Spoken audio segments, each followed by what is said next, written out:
Assalamualaikum warahmatullahi wabarakatuh. Saya Rosyidatul Amalia dengan NIM 2102211000151 akan menjelaskan materi tentang pengertian identitas nasional. Identitas nasional merupakan istilah yang terdiri dari dua kata, yaitu identitas dan nasional. Secara harfiah, identitas adalah ciri-ciri, jati diri atau tanda yang melekat pada seseorang atau sesuatu yang berguna untuk membedakannya dengan sesuatu yang lain. Kata nasional adalah identitas yang melekat pada kelompok-kelompok yang terikat karena kesamaan, baik kesamaan budaya, agama, fisik, keinginan, atau cita-cita. Identitas nasional adalah kepribadian nasional atau jati diri nasional yang dimiliki suatu bangsa yang membedakan bangsa satu dengan bangsa yang lainnya. Berdasarkan hal itu, setiap bangsa yang ada saat ini memiliki identitasnya masing-masing sesuai dengan keunikan, sifat, dan karakter dari suatu bangsa. Hal ini tergantung dari bagaimana suatu bangsa terbentuk secara historis. Identitas nasional yang dimiliki oleh suatu bangsa tidak bisa dipisahkan dengan jati diri suatu bangsa. Assalamualaikum warahmatullahi wabarakatuh. Perkenalkan, nama saya Mega Lailatul Sofia. Saya dari kelas akuntansi D, NIM 2102211000154. Di sini saya akan menjelaskan mengenai faktor-faktor pembentuk identitas nasional.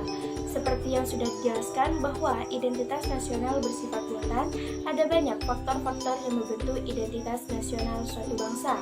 Faktor-faktor tersebut meliputi yang pertama yaitu adalah faktor objektif. Faktor objektif ini meliputi faktor yang geografis dan juga demografis. Kondisi geografi yang membentuk Indonesia sebagai negara kepulauan yang memiliki iklim tropis. Indonesia juga terletak di wilayah Asia Tenggara. Hal ini mempengaruhi adanya perkembangan kehidupan ekonomi, sosial, dan budaya bangsa Indonesia. Yang kedua yaitu adalah faktor subjektif. Faktor subjektif ini meliputi faktor sosial, politik, kebudayaan, dan juga sejarah yang dimiliki bangsa Indonesia. Faktor-faktor ini sangat mempengaruhi proses terbentuknya masyarakat Indonesia dan juga identitas bangsa Indonesia. Yang ketiga yaitu adalah faktor primer. Faktor primer ini meliputi etnis, teritorial, bahasa, dan juga agama. Indonesia sendiri merupakan bahasa yang memiliki berbagai macam budaya, bahasa, maupun agama. Meskipun unsur-unsur tersebut berbeda dan memiliki ciri khas masing-masing, namun hal tersebut bisa menyatukan masyarakat menjadi bangsa Indonesia. Persatuan yang terjadi itu tidak serta-merta menghilangkan keanekaragaman yang memang sudah ada di dalam masyarakat Indonesia. Maka dari itu, lahirlah istilah Bhinneka Tunggal Ika yang memiliki arti berbeda-beda tetapi tetap satu jua. Selanjutnya yaitu adalah yang keempat. Faktor pendorong ini meliputi faktor komunikasi dan teknologi seperti lahirnya angkatan bersenjata dalam kehidupan negara. Dalam hubungan ini, ilmu pengetahuan dan teknologi dalam suatu bangsa merupakan identitas nasional yang dinamis. Maka dari itu, pembentukan identitas nasional yang dinamis ini sangat dipengaruhi oleh kemampuan dan juga prestasi masyarakat Indonesia. Semuanya tergantung apakah bangsa Indonesia mau dan juga mampu membangun bangsa untuk memajukan bangsa dan negara Indonesia. Yang kelima yaitu adalah faktor penarik. Faktor penarik ini meliputi bahasa, birokrasi yang tumbuh dan sistem pendidikan. Bahasa Indonesia merupakan bahasa yang sudah ditetapkan menjadi bahasa nasional dan juga kesatuan nasional. Masing-masing suku yang ada di Indonesia masih tetap menggunakan bahasa dari daerah mereka masing-masing. Yang keenam yaitu adalah faktor reaktif. Faktor reaktif ini meliputi dominasi, pencarian identitas, dan juga penindasan. Seperti yang sudah diketahui bahwa bangsa Indonesia pernah dijajah beratus-ratus tahun oleh bangsa asing. Hal ini mewujudkan memori bagi rakyat Indonesia, memori akan perjuangan, penderitaan, dan juga semangat yang hadir dalam masyarakat untuk memperjuangkan kemerdekaan Indonesia.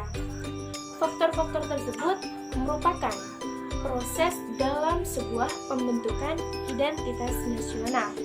Hal ini tentunya harus berkembang mulai dari era sebelum kemerdekaan hingga sampai saat ini. Bangsa Indonesia dibangun dari masyarakat lama sehingga membentuk kesatuan dengan prinsip nasional modern.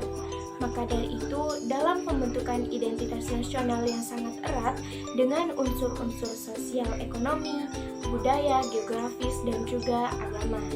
Sekian dari saya. Assalamualaikum warahmatullahi wabarakatuh. Perkenalkan, nama saya Anita Rahman dengan NIM 210221100152. Saya dari kelas akuntansi D. Di sini saya akan menyampaikan materi mengenai jenis-jenis identitas nasional. Identitas nasional di Indonesia terbentuk karena beberapa unsur. Suku, budaya, bahasa, agama yang beragam menjadi salah satu unsur terbentuknya identitas nasional Indonesia. Dari unsur-unsur pembentuk identitas nasional, jenis-jenis identitas nasional bisa dikelompokkan menjadi 3, yaitu yang pertama identitas fundamental. Istilah fundamental bisa diartikan sebagai hal yang pokok. Identitas fundamental ini memiliki peran yang sangat penting dalam kehidupan berbangsa dan juga bernegara. Identitas fundamental meliputi dasar negara, falsafah, dan juga ideologi. Jika merujuk pada falsafah dan negara, tentunya menuju pada Pancasila. Yang kedua yaitu identitas instrumental. Istilah instrumental bisa diartikan sebagai sebuah alat atau media. Identitas instrumental dalam identitas nasional Indonesia adalah Undang-Undang Dasar 1945. Di dalam undang-undang ini sudah terdapat aturan mengenai instrumen lain sebagai identitas nasional negara Indonesia. Pancasila juga menjadi salah satu dari 4 pilar kebangsaan, selain dari Undang-Undang, NKRI, dan juga Bhinneka Tunggal Ika. Yang ketiga yaitu identitas alamiah. Berbeda dengan kedua identitas sebelumnya, identitas yang satu ini merupakan bersifat alami. Hal yang alami ini tercipta dari kuasa Tuhan Yang Maha Esa. Identitas alamiah juga meliputi negara Indonesia yang berbentuk kepulauan dengan jumlah ribuan. Sekian yang dapat saya sampaikan. Terima kasih. Wassalamualaikum warahmatullahi wabarakatuh. Assalamualaikum warahmatullahi wabarakatuh. Nama saya Rizka Fatmana. Di sini saya akan menjelaskan tentang apa saja identitas nasional negara Indonesia. Dalam UUD 1945 pasal 35 sampai 36 dijelaskan bahwa identitas nasional Indonesia yaitu yang pertama adalah bendera Indonesia. Pasal 35 UUD 1945 berbunyi, bendera negara Indonesia ialah sang merah putih. Merah memiliki arti berani dan putih memiliki arti suci. Yang kedua, bahasa Indonesia. Pasal 36 UUD 1945 berbunyi, bahasa negara ialah bahasa Indonesia. Bahasa Indonesia menjadi bahasa nasional. Yang ketiga yaitu lambang negara Indonesia. Pasal 36A UUD 1945 berbunyi, lambang negara ialah Garuda Pancasila dengan semboyan Bhinneka Tunggal Ika. Yang keempat yaitu semboyan bangsa Indonesia. Sedangkan semboyan Bhinneka Tunggal Ika memiliki arti berbeda-beda tetapi tetap satu jua. Yang kelima yaitu lagu kebangsaan Indonesia. Pasal 36B UUD 1945 berbunyi, lagu kebangsaan Indonesia ialah Indonesia Raya. Lagu Indonesia Raya dipilih menjadi lagu kebangsaan Indonesia. Yang keenam yaitu dasar falsafah Indonesia. Pancasila menjadi dasar falsafah negara. Pancasila adalah identitas nasional Indonesia yang memiliki kedudukan sebagai ideologi bangsa Indonesia. Yang ketujuh yaitu sistem Indonesia. Sistem yang digunakan di Indonesia adalah sistem demokrasi. Sampai saat ini sudah disepakati bahwa Indonesia tidak akan melakukan perubahan identitas sebagai negara kesatuan.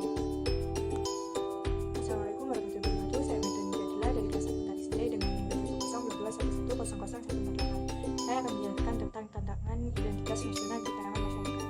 Era globalisasi merupakan suatu tantangan kehidupan manusia secara global yang telah melibatkan seluruh umat manusia. Arus globalisasi yang sangat pesat dapat mempengaruhi identitas nasional dan dapat mengakibatkan merosotnya nilai-nilai budaya asli bangsa. Saat ini masyarakat khususnya generasi muda cenderung tidak lagi memperhatikan budayanya, apalagi punya keinginan dan dorongan untuk melestarikannya. Hal ini dikarenakan mereka menganggap bahwa budaya asing lebih modern sedangkan budaya asli sudah ketinggalan zaman. Misalnya terkait dengan cara berpakaian, Indonesia sebagai bangsa yang menjunjung tinggi nilai-nilai ketuhanan tentu saja memiliki batasan dalam gaya berpakaian yang disesuaikan dengan budaya kesopanan. Akan tetapi, jika dilihat saat ini pakaian tidak lagi hanya berfungsi sebagai pelindung tubuh, melainkan memperlihatkan bagian tubuh tertentu demi pergaulan yang terkadang bertentangan dengan kepribadian bangsa. Selain itu, adalah terkait dengan pemakaian produk-produk. Hal ini adalah wujud dari generasi muda saat ini yang mulai melupakan budayanya sendiri. Generasi muda saat ini cenderung lebih senang ketika membeli produk dari merek atau brand luar negeri. Lemahnya rasa identitas nasional ini menyebabkan lemahnya paham ekstremis untuk mempengaruhi generasi muda Indonesia sehingga mudah terpengaruh oleh pola pikir dan kepentingan dari pihak-pihak yang tidak bertanggung jawab. Sekian, terima kasih. Assalamualaikum warahmatullahi wabarakatuh.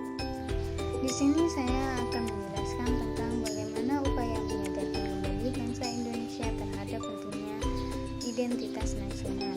Nah, yang pertama, memberikan pemahaman dan kesadaran sejak dini untuk mencintai bangsa sendiri. Yang kedua, memberikan pemahaman akan kesadaran dalam berperilaku dalam nilai-nilai Pancasila. Nah, disadari bahwa rendahnya pemahaman dan menurunnya kesadaran warga negara dalam bersikap dan berperilaku menggunakan nilai-nilai Pancasila dalam kehidupan berbangsa dan bernegara, khususnya pada era reformasi bangsa Indonesia, bagaikan berada dalam tahap disintegrasi karena tidak ada nilai-nilai yang menjadi pegangan bersama. Padahal bangsa Indonesia telah memiliki nilai-nilai luhur yang dapat dijadikan pegangan dalam kehidupan bermasyarakat. Nilai luhur yang dapat dijadikan pegangan yaitu berbangsa dan negara, yakni Pancasila, warisan agung yang tak ternilai harganya dari para founding fathers, yaitu Pancasila. Bagaimana strategi yang Anda dapat tawarkan atau usulkan untuk memahami, menghayati, dan mengamalkan Pancasila? Nah, selanjutnya tentang luntur dan memudahnya rasa nasionalisme dan patriotisme perlu mendapat perhatian. Apa yang menjadi penyebab masalah ini?